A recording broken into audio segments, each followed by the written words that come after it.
ಬನ್ನಿ ನನ್ನ ಪ್ರೀತಿಯ ಪ್ರಥಮ ಹಾಗೂ ದ್ವಿತೀಯ PUC ವಿದ್ಯಾರ್ಥಿಗಳೇ, ಎಲ್ಲರಿಗೂ ಕೂಡ ಮತ್ತೊಮ್ಮೆ ನಮ್ಮ ಯೂಟ್ಯೂಬ್ ಚಾನಲ್ಗೆ ಸ್ವಾಗತವನ್ನು ಕೋರುತ್ತಿದ್ದೇನೆ. ಬೆಂಗಳೂರು ಸಬ್ಸ್ಕ್ರೈಬರ್ ಅಂತೂ ಬೇಜಾನಿದ್ದಾರೆ ನನಗಂತೂ, ಆಯಿತಾ. ಆ ಬೆಂಗಳೂರು ಜನರು ತೋರಿಸುತ್ತಿರುವ ಲವ್, ನಮ್ಮ ವಿದ್ಯಾರ್ಥಿಗಳು ತೋರಿಸುತ್ತಿರುವ ಪ್ರೀತಿ ಇದೆ ಅಲ್ವಾ, ಅದಕ್ಕೊಂದು ಸಲ್ಯೂಟ್ ನನ್ನ ಕಡೆಯಿಂದ. ಬೆಂಗಳೂರು ಸೌತ್ ಆಗಿರ್ಬೋದು, ಬೆಂಗಳೂರು ನಾರ್ತ್ ಆಗಿರ್ಬೋದು, ಬೆಂಗಳೂರು ಅರ್ಬನ್ ಆಗಿರ್ಬೋದು, ಈಗೇನೋ ಯಾವುದೋ ಒಂದು ಮಿಕ್ಸ್ ಆಗಿದೆ ಅಂತೆ, ಅದ್ರ ಬಗ್ಗೆ ಅಷ್ಟು ಒಂದು ಇದಿಲ್ಲ. ಆದರೆ ಇಷ್ಟು ವರ್ಷಗಳಿಂದನೂ ಕೂಡ ನಮಗೆ ಬೆಂಗಳೂರಿನವರು ಬಹಳ ಸಾಥ್ ಕೊಟ್ಟಿದ್ದಾರೆ. ಅದಕ್ಕೊಂದು ಇನ್ನೊಮ್ಮೆ ಒಂದು ಸಲಾಮ್ ಹೊಡಿತಾ ಇದ್ದೇನೆ. ಈ ಒಂದು ಟೈಮ್ ಟೇಬಲನ್ನು ನಮಗೆ ಕಳಿಸಿಕೊಟ್ಟಂತಹ ಬೆಂಗಳೂರು ಸೌತ್ನಿಂದ ನಮ್ಮ ಸಬ್ಸ್ಕ್ರೈಬರ್ ಆಗಿರುವಂತಹ ಭರಣಿ ಅವರಿಗೆ ಧನ್ಯವಾದಗಳು. ಇವರು ನಮಗೆ ಈಗಾಗಲೇ 2 physics model question paper unit ಟೆಸ್ಟಿಗೆ ಅಂತ ಕಳಿಸಿಕೊಟ್ಟಿದ್ದಾರೆ. ಬಯೋ ಇಂಪಾರ್ಟೆಂಟ್ ಕ್ವಶನ್ಸು 4th ಚಾಪ್ಟರಿಂದನೂ ಕೂಡ ಕಳಿಸಿಕೊಟ್ಟಿದ್ದಾರೆ. ಈಗ ಒಂದು ಟೈಮ್ ಟೇಬಲ್ ಕೂಡ ಕಳಿಸಿಕೊಟ್ಟಿರುವಂಥದ್ದು. ಈ ಟೈಮ್ ಟೇಬಲ್ ಕೂಡ ಈಗ ಅಪ್ಲೋಡನ್ನು ನಾವು ನಿಮಗೆ ಮಾಡಿ ಕೊಡ್ತಾ ಇದ್ದೇವೆ. ರಿವೈಸ್ಡ್ ಟೈಮ್ ಟೇಬಲ್ ಅಂತ ಇದೆ. ಯಾರಿಗೆ ಅಂತ ಹೇಳಿದರೆ, ಬೆಂಗಳೂರು ಸೌತ್ನಲ್ಲಿ ಇರುವಂತಹ ಮಕ್ಕಳಿಗೆ ರಿವೈಸ್ಡ್ ಟೈಮ್ ಟೇಬಲ್ ಅಂದರೆ ಫೈನಲ್ ಟೈಮ್ ಟೇಬಲ್ ಬಂದಿದೆ. ಸ್ವಲ್ಪ ಬದಲಾವಣೆಯನ್ನು ಮಾಡಿದ್ದಾರೆ. ಅದನ್ನು ಈಗ ನಾವು ನೋಡ್ತಾ ಹೋಗೋಣ. 11ನೇ ತಾರೀಕು ಮುಂದಿನ ತಿಂಗಳು, ಆಯಿತಾ. ಮುಂದಿನ ತಿಂಗಳು 11ನೇ ತಾರೀಕಿನಿಂದ ಅಂದರೆ ಆಗಸ್ಟ್ 11ನೇ ತಾರೀಕಿನಿಂದ ನಿಮಗೆಲ್ಲರಿಗೂ ಕೂಡ ಬೆಂಗಳೂರು ಸೌತ್ನಲ್ಲಿ ಇರುವವರಿಗೆ ಎಕ್ಸಾಮ್ ಪ್ರಾರಂಭವಾಗಲಿದೆ. ಶಿವಮೊಗ್ಗ ಆಯಿತಾ. ಶಿವಮೊಗ್ಗ ಎರಡೂ ಒಂದೇ, ಆಯಿತಾ. ಅಲ್ಲಿ ನಾಳೆಯಿಂದನೇ ಎಕ್ಸಾಮ್ ಪ್ರಾರಂಭ ಇದೆ ಅವರಿಗೆ, ಯೂನಿಟ್ ಟೆಸ್ಟ್ 1, ಆಯಿತಾ. ಆಲ್ ದ ಬೆಸ್ಟ್ ಶಿವಮೊಗ್ಗದವರಿಗೆ. ನಮ್ಮ ಯಾರಿಗೆ ಇವರಿಗಿನ್ನು ಸ್ವಲ್ಪ ಸಮಯ ಸಿಗ್ತಾ ಇದೆ, ನಿಮಗೆ 10 ದಿನಗಳ ಕಾಲಾವಕಾಶ ಎಕ್ಸ್ಟ್ರಾ ಸಿಗ್ತಾ ಇದೆ. ನಾನು ಅಪ್ಲೋಡ್ ಮಾಡಿರುವಂಥ ಮೆಟೀರಿಯಲ್ ಓದಿದರೆ ಸಾಕು sir, out of out fix ಇಷ್ಟಂತೂ ನೆನ್ಪಿಟ್ಕೊಳ್ಳಿ. ಆದರೆ ಬರೀ ನೋಡೋದ್ರಿಂದ ಆಗಲ್ಲ, ಓದಬೇಕಾಗತ್ತೆ. ಸೋಮವಾರದ ದಿನ 11ನೇ ತಾರೀಕು Kannada, Hindi, Tamil, Telugu, Malayalam, Urdu, Sanskrit, French, IT, retail, automobile, beauty and wellness, apparel. ಇದು ಬೆಳಗ್ಗೆ ಇರುವಂತಹ ಪರೀಕ್ಷೆಗಳು 10 ಗಂಟೆಯಿಂದ 11:30. ನಂತರದಲ್ಲಿ 1 ಗಂಟೆ ಗ್ಯಾಪನ್ನು ಕೊಡ್ತಾರೆ. ಟೀ ಕುಡೀರಿ, ತಿಂಡಿ ತಿನ್ಕೊಳ್ಳಿ, ಏನಾದರೂ ಮಾಡಿ ಅಥವಾ ಓದ್ಕೊಳ್ಳಿ.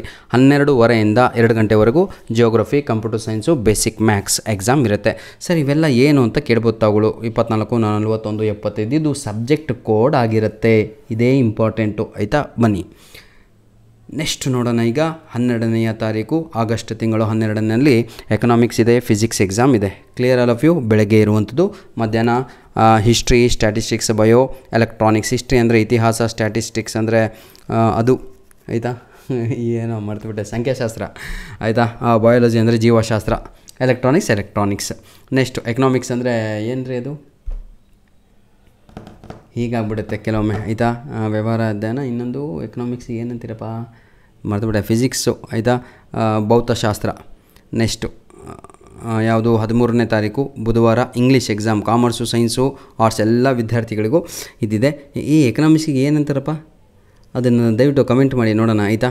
ಬೇಜಾರಾಗಬೇಡಿ, ಕೆಲವೊಮ್ಮೆ ಹಿಂಗೆ ನಾಲೆಡ್ಜಿಂದ ಹಾರೋಗ್ಬಿಡುತ್ತೆ ಅರ್ಜೆಂಟ್ ಇದ್ದಾಗ. 13ನೇ ತಾರೀಕು ಇಂಗ್ಲೀಷ್ ಇದೆ ಎಲ್ಲರಿಗೂ ಕೂಡ.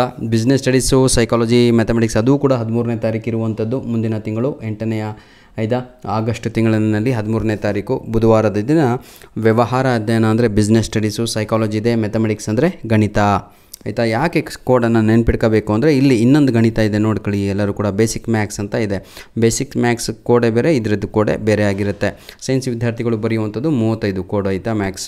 ಈಗ ಅಕೌಂಟೆನ್ಸಿ, ಕೆಮಿಸ್ಟ್ರಿ ಹಾಗೂ ಎಜುಕೇಷನ್ ಎಕ್ಸಾಮ್ ಇದೆ. ಯಾವತ್ತು 14ಕ್ಕೆ ಮುಂದಿನ ತಿಂಗಳು. ಅಕೌಂಟೆನ್ಸಿ, ಕೆಮಿಸ್ಟ್ರಿ, ಯಾವುದಿದು ಎಜುಕೇಷನ್. ಮಧ್ಯಾಹ್ನದಲ್ಲಿ logic, political science, home science ಇದೆ. 15ನೇ ತಾರೀಕು ಎಲ್ಲರಿಗೂ ಕೂಡ ಗೊತ್ತು, ಇಂಡಿಪೆಂಡೆನ್ಸ್ ಡೇ. ಇಂಗ್ಲೀಷ್ ವಿದ್ಯಾರ್ಥಿಗಳೇ ಅಟ್ಲೀಸ್ಟ್ ಸ್ಪೀಚ್ ಬರೆಯೋದನ್ನು ಕಲೀರಿ, 5 ಮಾರ್ಕ್ಸಿಗಿದೆ ಆ್ಯನ್ಯುವಲ್ ಎಕ್ಸಾಮಲ್ಲಿ, ಆಯಿತಾ. ಇಂಡಿಪೆಂಡೆನ್ಸ್ ಡೇ ನಂತರದಲ್ಲಿ 16 ಶನಿವಾರ ಎಕ್ಸಾಮ್ ಇಟ್ಟಿಲ್ಲ, ಯಾಕಂದರೆ ಮಕ್ಕಳು ಸ್ವಲ್ಪ ಅಲ್ಲಿ ಓಡಾಡ್ತೀರಾ, ರೈನಿ ಸೀಸನ್ ಬೇರೆ. ಆರಾಮಾಗಿ ಬಂದು ಸೋಮವಾರ ಎಕ್ಸಾಮ್ ಬರೀರಿ ಅಂತ ಹೇಳ್ಬಿಟ್ಟು ಡೈರೆಕ್ಟಾಗಿ 18ನೇ ತಾರೀಕು ಒಂದು ಎಕ್ಸಾಮ್ ಇಟ್ಟಿದ್ದಾರೆ. ಬೆಳಗ್ಗೆ ಒಂದು, ಮಧ್ಯಾಹ್ನ ಒಂದು, ಆಯಿತಾ. ನಮ್ಮ ಸೈನ್ಸ್ ವಿದ್ಯಾರ್ಥಿಗಳಂತೂ ಎಲ್ಲ ಎಕ್ಸಾಮ್ ಮುಗಿದೋಗಿರ್ತವೆ. ಕಾಮರ್ಸ್ನವ್ರಿಗೆ ಎಲ್ಲ ಎಕ್ಸಾಮ್ ಮುಗಿದೋಗಿರ್ತವೆ. ಇಲ್ಲಿ ಸಿಕ್ಕಾಕೊಂಡವರು ನಮ್ಮ ಆರ್ಟ್ಸ್ ವಿದ್ಯಾರ್ಥಿಗಳು. ಧನ್ಯವಾದಗಳು. All the best, do well.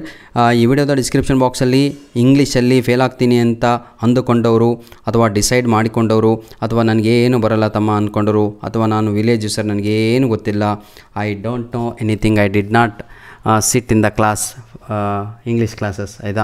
ಅಂಥ ವಿದ್ಯಾರ್ಥಿಗಳು ದಯವಿಟ್ಟು ಈ ವಿಡಿಯೋದ ಡಿಸ್ಕ್ರಿಪ್ಷನ್ ಬಾಕ್ಸಲ್ಲಿ ಎಲ್ಲ ಚಾಪ್ಟರ್ಸ್ಗಳು, ಇಂಪಾರ್ಟೆಂಟ್ ಆಗಿರುವಂಥ ಪ್ರಶ್ನೆಗಳು, 4 ಚಾಪ್ಟರ್ಸ್, ಆಯಿತಾ. Plus grammar is very very very very important my dear children. Grammar ಬಂದವರು ಪಕ್ಕ 30 ಕ್ರಾಸ್ ಮಾಡೇ ಮಾಡ್ತೀರಾ 40ಕ್ಕೆ. ಥಿಯರಿನೂ ಬರುತ್ತೆ, ಅದು ಬರುತ್ತೆ ಅಂದರೆ 40 ಔಟ್ ಆಫ್ 40 ಹೊರದೇ ಹೊಡಿತೀರಾ. ಈಗಾಗಲೇ ನಾನು ಇಂಪಾರ್ಟೆಂಟ್ ಕ್ವಶನ್ಸ್ ವಿತ್ ಕೀ ಆನ್ಸರನ್ನು ಅಪ್ಲೋಡನ್ನು ಮಾಡಿಕೊಟ್ಟಿದ್ದೇನೆ. ಈ ವಿಡಿಯೋವನ್ನು ನೋಡ್ತಾ ಇರೋರು ದಯವಿಟ್ಟು ಒಂದು ಲೈಕ್ ಬಟನನ್ನು ಪ್ರೆಸ್ ಮಾಡಿ, ಜೊತೆಗೆ ಕಮೆಂಟಲ್ಲಿ ಲೈಕ್ ಪ್ರೆಸ್ ಮಾಡಿದ ತಕ್ಷಣ ನಿಮಗೆ ಹೈಪ್ ಅಂತ ಒಂದು ಆಪ್ಷನ್ ಬರುತ್ತೆ. ಈ ವಿಡಿಯೋಗೆ ಪಾಯಿಂಟ್ಸನ್ನು ಕ್ರೆಡಿಟ್ ಮಾಡಿ ಅಂತ ಹೇಳ್ತಾ ವಿಡಿಯೋನ ಇಲ್ಲಿಗೆ ಮುಗಿಸ್ತಾ ಇದ್ದೇನೆ. ಧನ್ಯವಾದಗಳು. All the best for your future and unit test 1 ಅಂದರೂ ಒಂದೇ, ಘಟಕ ಪರೀಕ್ಷೆ 1 ಅಂದರೂ ಒಂದೇ, ಫಾರ್ಮೇಟಿವ್ ಅಸೆಸ್ಮೆಂಟ್ ಅಂತಲೂ ಅಂದರೂ ಕೂಡ ಒಂದೇ. ಆಯಿತಾ? God bless you.